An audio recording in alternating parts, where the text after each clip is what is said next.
ये जो हम बड़े खुश होते हैं कर्ज मिलने के बाद, ये कोई 24वीं बार हो रहे हैं, लेकिन हर दफ़ा एंड में गवर्नमेंट यही कहती है कि हमने डिफ़ॉल्ट से आपको बचा लिया है। ये साइक्लिक टेंडेंसी जिसे मैं कह रही हूँ, इसमें कोई चेंज आता देख रहे हैं आप?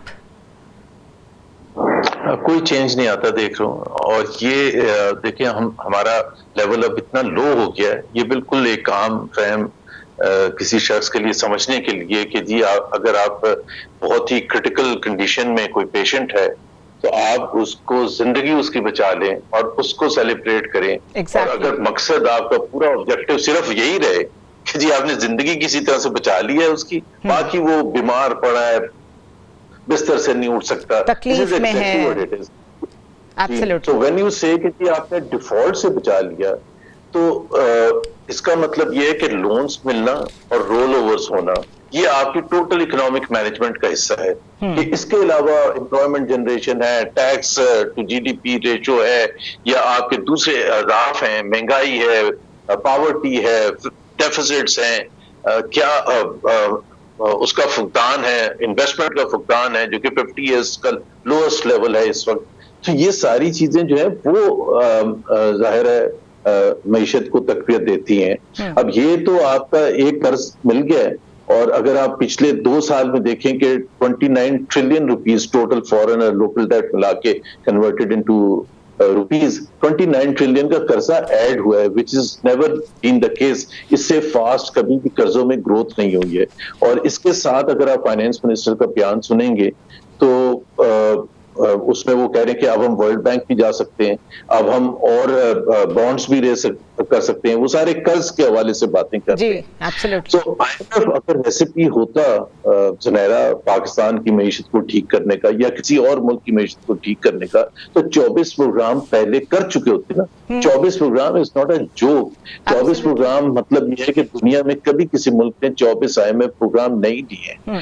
और इसका मतलब ये है कि हमारी इकोनॉमी अब इतनी गिर चुकी है कि उसके बगैर हमारा गुजारा ही नहीं है, मतलब डिफॉल्ट हो जाएगा। क्योंकि हमारा मेन प्रॉब्लम यह है कि अगले 4 साल में हमने $100 बिलियन पे करने हैं। हमारे जो कर्जे हैं, फॉरेन कर्जे जो हैं, अब $100 बिलियन हम खुद तो पैदा नहीं करेंगे। अब वजीर खजाना साहब किस बेसिस पर कह रहे हैं कि ये लास्ट IMF प्रोग्राम होगा, मेरी तो समझ से बाहर है। एग्जैक्टली यही प्रॉब्लम है कि आप IMF से कर्ज लेके खुश हो रहे हैं, साइकोलॉजिकली लोगों को ये बता रहे हैं कि बस आगे के 6 महीने या आगे का 1 साल जो है उसके लिए इस मुल्क के पास पैसे हैं।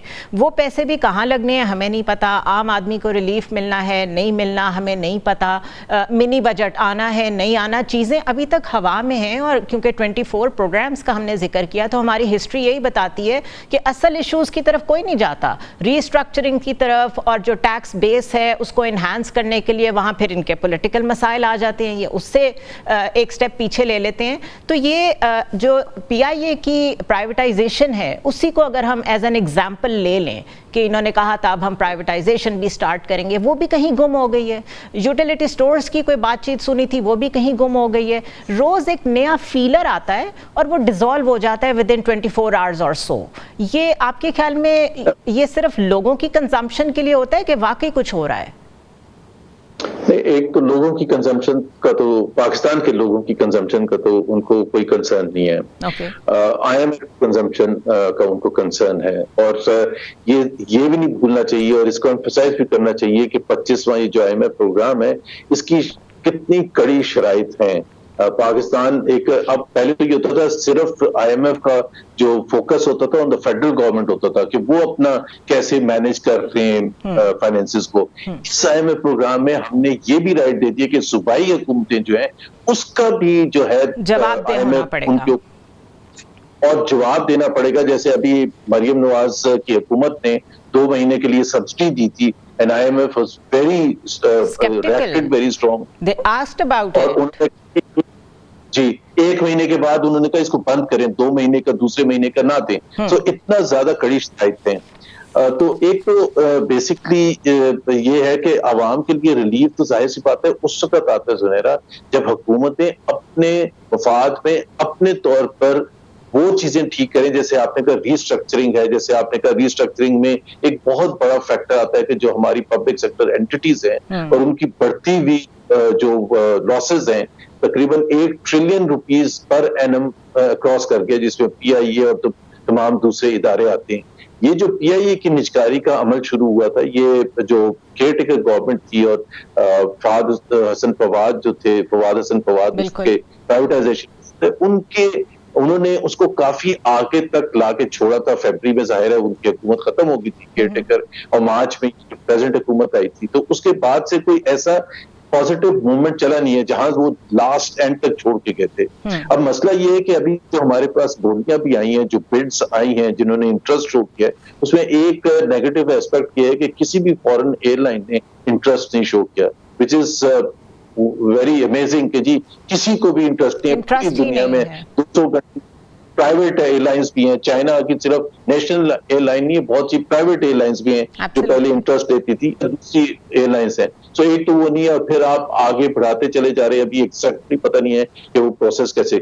उसके अलावा अगर आप बाकी देखें इदारे, उसके तो प्राइवेटाइजेशन का प्रोसेस शुरू भी नहीं हुआ, और ये तो तकरीबन 2 साल का 3 साल का। जुबैर साहब, ये हमें पहले से ही मालूम था जब ये कोalition गवर्नमेंट बनी थी कि अगर पीपल्स पार्टी के साथ आप कोalition में हैं और जो भर्तियों के हालात हैं पीपल्स पार्टी को लेके हर सेक्टर में, हर डिपार्टमेंट में, उसके बाद जब PMLN अगर कोशिश भी करेगी प्राइवेटाइजेशन की तो कॉन्फ्लिक्ट आएगा। और मुझे लगता है ये वही चीज़ है जो एकदम से खामोशी भी हो गई है। एक तो बिड भी नहीं कोई अच्छी आ रही और ऊपर से ये मामलात भी हैं।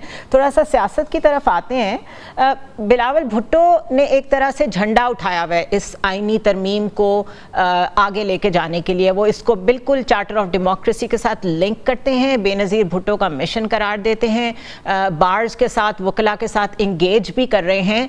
लेकिन if I be the devil's advocate, ये चार्टर ऑफ डेमोक्रेसी इस वक्त याद आना, इस टाइमिंग पे, इस सिनारियो में, जबकि इस तरीके की गवर्नमेंट है जो कि क्वेश्चनेबल है, जिसकी लेजिटिमेसी, ये भी तो चार्टर ऑफ डेमोक्रेसी को नजरिया ज़रूरत की तरह नहीं इस्तेमाल किया जा रहा। एब्सोल्युटली। देखें जी, एक जो फंडामेंटल चीज होती है जो बिलावल को समझने की जरूरत है, और हुकूमत में जो भी पार्टीज हैं उनको समझने की जरूरत है कि एक बड़ा इंपॉर्टेंट एक कॉन्सेप्ट होता है जिसको आप कहते हैं कॉन्फ्लिक्ट ऑफ इंटरेस्ट। यानी कि आप ऐसे फैसले ना करें जो आप ही जिसके बेनिफिशियरी हों। और यहाँ जो ये लेके आ रहे हैं अमेंडमेंट, इसके सिर्फ बेनिफिशियरी रूलिंग एलीट है।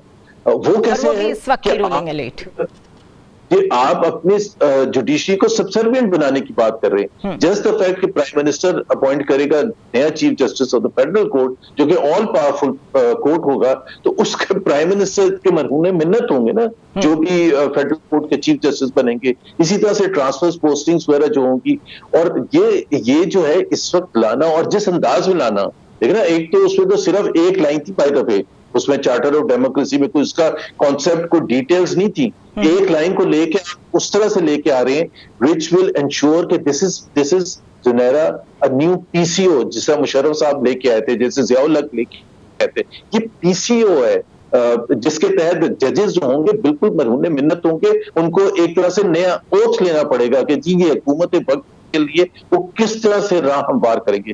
प्लस वो आपके जो डेमोक्रेटिक प्रोसेस है उसको बिल्कुल खत्म करके रख देगा। This is a high movement in Pakistan democratic. वैसे भी जो पिछले 2-2.5 साल में डेमोक्रेसी का जो हशर नशर हुआ है, जिस तरह पार्लियामेंट का हशर नशर हुआ है, जिस तरह से ऑर्डिनेंसेस आए हैं, पॉलिटिकल स्पेस का हशर हुआ है।